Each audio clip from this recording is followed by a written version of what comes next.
Hi everyone, welcome to my another blog. সকাল সকাল ঘুম থেকে উঠে পড়েছি। সবাই বলে সকালবেলা ঘুম থেকে উঠলে শরীরের এনার্জি নাকি ফুল অন থাকে, কিন্তু সকালবেলাই আমার এনার্জি সব থেকে বেশি লো থাকে। কিন্তু লো থাকলে তো হবে না, তাই বিছানাপত্র কিছুটা গুছিয়ে একটু বসে ল্যাথকে নেমে পড়লাম কাজবাজ করার জন্য। কাজ টাজ করে স্নান সেরে নিলাম। তারপর মেশিনে যে জামাকাপড়গুলো কাচতে দিয়েছিলাম সেগুলোই মিলতে ওপরে গেছিলাম।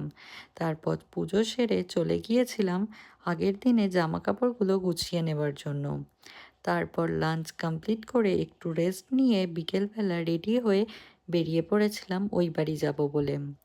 কারণ দেবা বলেছিল আজ একটু ঘুরতে নিয়ে যাবে, তাই আমি আর বোন এদিক থেকে যাচ্ছিলাম।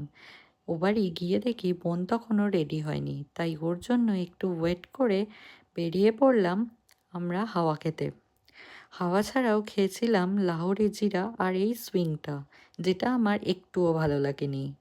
আজকে ভিডিওটা এই পর্যন্তই। দেখা হবে আবার অন্য কোনো ভিডিওয়। চলো, টাটা।